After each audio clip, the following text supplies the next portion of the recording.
રાજકોટ અગ્નિકાંડની ઘટના બાદ ગુજરાતમાં થયેલી ગોઝારી ઘટનાઓ ફરી એક વખત યાદ આવી છે, જેને લઈ ગુજરાતીઓમાં ભારે રોષની લાગણી જોવા મળી રહી છે। રાજકોટ અગ્નિકાંડની ઘટનામાં 28 નિર્દોષોનો ભોગ લેવાયો છે, ત્યારે સુરતમાં આ મામલે રોષ જોવા મળી રહ્યો છે। સુરતમાં આજે એક સામાજિક કાર્યકર ઉપવાસ પર ઉતર્યા હતા અને દોષિતોને ફાંસીની સજાની માંગ કરી હતી, જોકે પોલીસ દ્વારા તેમની અટકાયત કરી લેવામાં આવી હતી। રાજકોટ અગ્નિકાંડની ઘટના બાદ ગુજરાતીઓમાં ભારે રોષની લાગણી જોવા મળી રહી છે।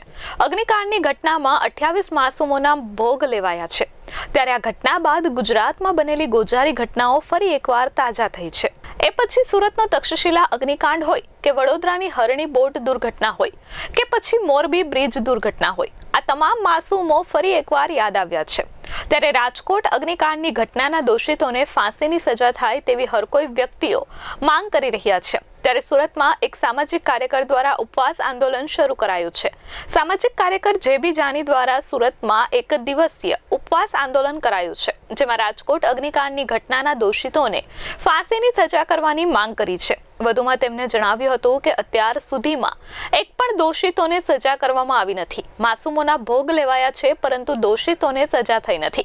ત્યારે જેબી જાની દ્વારા આજે સુરતના યોગી ચોક વિસ્તારમાં આવેલા સાવલિયા સર્કલ ખાતે ઉપવાસ આંદોલન કરવામાં આવ્યું હતું। જેબી જાની દ્વારા જણાવવામાં આવ્યું હતું કે અગ્નિકાંડના દોષિતોને ફાંસીની સજા થાય તેવી મારી માંગ છે, અને જો આ માંગ નહીં સ્વીકારાય તો હું ફરી પાછો ઉપવાસ પર બેસીશ। આજે હું 24 કલાકના ઉપવાસ પર છું, પરંતુ પોલીસ દ્વારા મારી અટકાયત કરી લેવામાં આવી છે।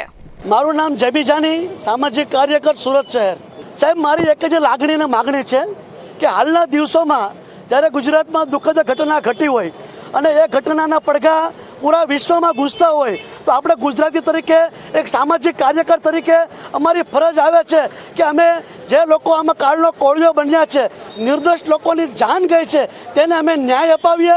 અને આમાં દોષિતોને અમારી એક જ લાગણી અને માગણી છે કે એને ફાંસીની સજા થાય, ઉપરથી નીચે સુધી કોઈ પણ આમાં દોષિત હોય। કેમ કે સાહેબ, ગુજરાતે બહુ જ સહન કર્યું છે। તક્ષશિલા કાંડમાં જે વિદ્યાર્થીઓના મોત થયા છે સાહેબ, હરણી બોટ કાંડમાં જે નાના નાના ભૂલકાઓ મોતને ભેટ્યા છે, ક્યાં સુધી ગુજરાત સહન કરશે સાહેબ? કેમ કે આપણે જોયું તો 4 સવારે દરેક કામમાં સરકાર પોતાનો જશ લેવા આવી જાય છે, તો આમાં પણ સરકાર પોતાની જવાબદારી લે અને દોષિતોને ફાંસીની સજા આપે। મારું આંદોલન જ્યાં સુધી મારી માગણી નહીં સ્વીકારાય ત્યાં સુધી મારું આંદોલન રહેશે। આજે હું 24 કલાકનું આંદોલન કરવાનો છું સાહેબ, ઉપવાસ પર બેસીશ અને જે મૃતક વ્યક્તિના પરિવાર છે તેમને પૂરતું વળતર મળે।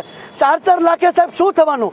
આજે મોંઘવારી છે અને એના સમયે છતાં બી જે લોકો કાળનો કોળિયો બન્યા છે તેને યોગ્ય વળતર આપવામાં આવે। અને સુરત શહેરમાં, સુરત મહાનગરપાલિકા દ્વારા જે નાના નાના વેપારીઓ છે તેને પણ હેરાન કરવામાં ન આવે, તેને પણ થોડીક રાહત આપવામાં આવે। જ્યારે આ તંત્ર જ્યારે તરસ લાગે છે ત્યારે કૂવો ખોદવા જે નાટક કરે છે, જે તપાસના નામે જે ધતિંગ કરે છે, તે ધતિંગ અને નાટક બંધ થાય, કાયદેસરની કાર્યવાહી થાય અને ગુજરાતમાંથી ભ્રષ્ટાચાર દૂર થશે તો જ મોંઘવારી કાબૂમાં આવશે। વધુમાં તેમણે જણાવ્યું હતું કે અગ્નિકાંડની ઘટના બાદ જે તંત્ર જાગે છે તે ફક્ત નાના વેપારીઓને હેરાન કરે છે। સુરત મહાનગરપાલિકા દ્વારા અત્યારે જે સીલની કામગીરી કરવામાં આવી રહી છે તેમાં માનવતા દાખવવામાં આવે, અને જ્યારે તરસ લાગે ત્યારે કૂવો ખોદતા અધિકારીઓ અને તંત્ર જે નાટક કરે છે તે બંધ કરે તેવો આક્રોશ વ્યક્ત કર્યો હતો। તપાસના નામે તેઓ જે ધતિંગ કરે છે તે બંધ કરે તેવી મારી માંગ છે। જેબી જાની દ્વારા જ્યારે જાહેર રસ્તા પર ઉપવાસ કરવામાં આવ્યા ત્યારે પોલીસ દ્વારા તેમની અટકાયત કરવામાં આવી હતી। Bureau report S24 news, Surat.